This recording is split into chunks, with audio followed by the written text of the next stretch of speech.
tout le monde, et aujourd'hui on se retrouve pour un tout nouveau match commenté. Aujourd'hui je suis sur une team sur Mega Giancy et Dracolos en offensive, et le reste, je reste quand même sur la défensive comme j'avais dit précédemment sur ma dernière vidéo sur Shodan. Je suis sur des teams plutôt résistantes. Plus parce que je veux m'assurer la victoire sur Shodan, et plus aussi pour me dire dans la tête que je n'utilise pas du pure stall, parce que c'est vrai que quand on tombe son genre le Vénard et Mega Tenefix, c'est assez le cancer. Voilà. Alors j'ai une team, comme j'ai dit, qui est basée semi-stall en offense. Je suis plus sur Mega Giancy et Dracolos qui sont dévastateurs tous les deux. Il y a une très bonne synergie. Et du côté j'ai une team plutôt offensive, classique, à part que le Mélodelphe, je sais pas trop ce qu'il fait ici, mais bon, voilà. Alors j'ai plus posté ce match tout simplement parce que la victoire à la fin, c'est joué sur une prédiction pour poser les pièges de rock, et c'est ce qui m'a fait en fait clairement gagner le match. Voilà. Je vais mettre en route le replay. Il décide d'envoyer Heracross, j'envoie Draconite. Bon, j'ai merdé sur le premier tour. Voilà, Rock Blast. Je perds Dracolos pour rien. Donc du coup, je me retrouve à me baser plus sur la défensive pendant le match. J'envoie mon Giancy. Il a pensé à Abri. Moi je pensais qu'il a pensé à ça, parce que de toute façon clonage c'est assez courant sur Heracross. Et j'ai tapé tout simplement Moonblast, donc pouvoir lunaire, pour tuer le sub. Il m'envoie Azumarill, j'envoie Armure. Là de toute façon il faut que je m'impose niveau physique pour que le casque brut puisse avoir des dégâts, plutôt des dégâts alternatifs, voilà. Et là il me balance Fulguris avec Volt Switch, donc champ éclair. C'est assez surprenant. Ça m'a surpris, je vois pas beaucoup cette sec, mais elle est très pratique. Du coup, je suis obligé d'envoyer Armure, il me fait Rock Blast. Voilà, il a fait clonage, et moi j'ai fait Cyclone tout simplement pour retirer le sub. Comme ça, au moins, il consomme des PV, et moi je reste tranquille. Je suis obligé de switcher, je suis vraiment en train de spammer le stall, on va dire, entre le Vénard et Armure. Là, il me fait le deuxième close combat. Il y a un Krieg, je sais pas s'il y a un Rolt derrière. Alors le Rolt c'est les 10% de chance aléatoire, voilà quoi, pour ceux qui ne savent pas. J'envoie Giancy, j'ai un petit boost en défense physique grâce à Tempête de Diamant.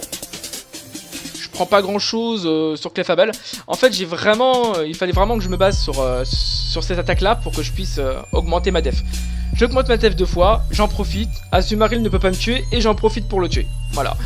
Je pense que mon erreur au début me fout vraiment un petit peu dans le kawaii comme on dit. Donc du coup je pense que c'était plutôt vraiment cool d'avoir ces deux petits boosts. J'envoie Mew, bah je fais Fofollet. Le petit surnom c'est signé pour mon petit Frankie, voilà, Mew, voilà. Même pour le Vénard, il saura de quoi je parle. Il me fait sabotage, il me fait moins de dégâts vu que j'ai plus d'items et qu'il est brûlé. Donc voilà, obligé de switcher. Moi qu'est-ce que je fais? Je suis obligé de spammer l'atterrissage. Il me fait provoque, j'anticipe, je fais sabotage. Il faut vraiment que mon adversaire ne peut plus se générer pour que je puisse tranquillement en fait, qu'il puisse prendre les dégâts derrière des pièges de rock, et que Giancy puisse s'occuper de la team. Moi je spam les sabotages parce que de toute façon quoi qu'il arrive, j'ai pas envie qu'il y ait quelque chose derrière qui s'impose pour me foutre clairement pour me foutre dans la merde. Il y a un cric, pas trop décisif, plutôt ça avance plutôt le match, donc du coup voilà. Je fais sabotage, il fait le 8%. Il me fait Rock Blast, ok, pas de soucis. Moi il me reste 3%, donc du coup j'en profite. Là je suis un peu, je sais pas s'il y a du roll ou pas. Je pense pas à mon avis, mais bon je suis obligé de sacrifier Mew. Et là en fait c'est là que ça risque d'être intéressant. J'en viens de Giancy pour forcer le switch à Heracross. Il sacrifie Latias. Il envoie Fulgu. Je fais Protect, et lui tout simplement décide de faire Volt Switch. Alors j'envoie surtout le Vénard parce que j'ai besoin d'encaisser le coup de Fulguris, et c'est là que ça risque d'être très intéressant. Je sacrifie le Vénard pour tenter le bluff au tour prochain, pour envoyer Giancy. Je prédis, je suis directement, j'envoie Itran pour poser les pièges de rock, et ça fait fin au match. Tout simplement c'est que cette prédiction m'a fait gagner le match parce que ça m'a permis de poser les pièges de rock. Et donc du coup ça a tué Fulguris. Ça tue Fulguris et ça tue Mega Heracross. Et c'est la piège de rock qui m'a fait gagner. Le mec en face savait qu'il avait perdu parce que Fulguris lui restait 10%, il prenait 25%. Et Mega Scarino lui restait 1% et la piège de rock le tuait. Voilà. La piège de rock m'a fait gagner le match sur une prédiction, j'ai vraiment tapé sur le bluff. en envoyant Deoncy juste après le sacrifice de le Vénard et de switcher directement pour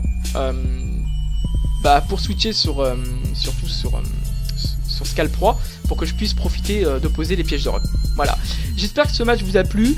Comme vous avez pu voir, j'utilise des teams assez bulky, mais je reste quand même sur de l'offense derrière parce que j'ai pas envie que les matchs soient vraiment une éternité. C'est un match qui a duré une trentaine de tours à peu près, ça reste quand même assez classique en général sur Shodan. Donc du coup c'est pas si stall que ça en fait, vu que j'ai quand même deux offenses qui accrochent assez bien les teams devant. Voilà, j'espère que vous avez aimé cette vidéo, c'était un bon petit match. N'hésitez pas à liker, à vous abonner, à me suivre sur ma page Facebook, et je vous dis à bientôt. Allez bye.